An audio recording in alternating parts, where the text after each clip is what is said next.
అసలు మీ నాన్న గురించి నీకేం తెలుసు? నిన్ను మొట్టమొదటిసారి ఇలా చేతుల్లోకి తీసుకున్నప్పుడు ఆ దేవుణ్ణి ఏం వేడుకున్నారో తెలుసా? నాకొచ్చే సంతోషాలన్నిటినీ వీడికిచ్చే, వీడికొచ్చే కష్టాలన్నిటినీ నాకిచ్చే దేవుడా. నువ్వు పుట్టిన 4 ఏళ్ల వరకు నీకు మాటలు సరిగ్గా రాలేదు. మీ నాన్న నీకోసం ఎక్కని కొండ లేదు, మొక్కని దేవుడు లేడు. మొదటి రోజు ఏడ్చి స్కూలుకు వెళ్ళిన 10వ నిమిషం నువ్వు నవ్వడం మొదలెట్టావు. సైకిల్ మీద నుంచి కింద పడితే ముందు పరిగెత్తుకుంటూ వచ్చి సైకిల్ లేపుతావు. నీ సైకిల్ మీద ఉన్న ప్రేమలో కనీసం 1% అయినా నా మీద ఉందా? నా బిడ్డకి 3 పూట్ల అన్నం పెట్టేది సైకిలే అని ఆ సైకిల్ మీద అంత ప్రేమగా ఉండేవారు. ఇంకా నయ్యో, నీకు ఇంకో బిడ్డ పుట్టలేదు. పుట్టుంటే దాన్ని టార్చర్ పెట్టి చంపేసి ఉండేవాడివి.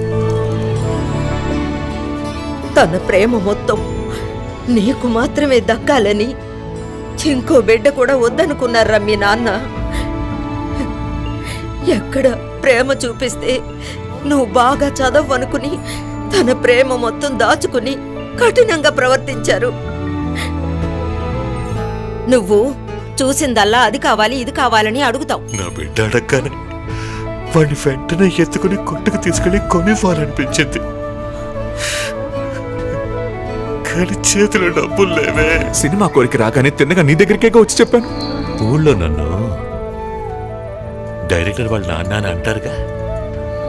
అప్పుడే నువ్వు పర్వాలేదు, ఒకసారి ట్రై చేసి చూడరా అని సపోర్ట్ చేస్తుంటే ఇప్పుడు నాకెందుకే ఈ పరిస్థితి? నువ్వు సడన్ గా సినిమా గినిమా అనేసరికి ఎక్కడ ఆయనలా కష్టపడతావేమోనని భయపడిపోయారు. ఆ భయాన్ని బయటికి చెప్పలేకేరా అలా ప్రవర్తించారు.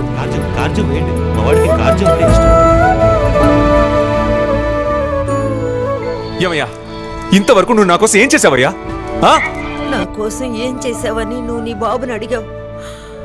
ఆయన కోసం ఏమీ చేసుకో. నా పేరును ఎంత అప్పున్నా పర్వాలేదు సార్, కానీ నా పిల్లడి పేరును ఏ అప్పు వద్దు సార్.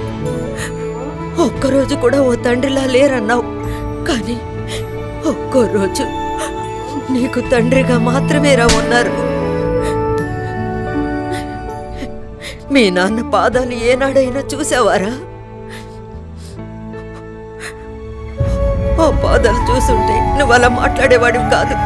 రాయిలా ఉండే ఆయన కళ్ళల్లోంచి నీళ్లు కారుతుంటే ఆ మనిషిని ఓదార్చడానికి నేను పడ్డ బాధ నాకేరా తెలుసు. కానీ ఆ మనిషి రోజంతా నువ్వెలా ఉంటావో అని బయటి ఎండలో కాళ్ళు కాలుతున్నా నిన్నే చూస్తూ నీతోనే ఇంటికొచ్చేవాడ్రా. పసిపిల్లడేవాడు.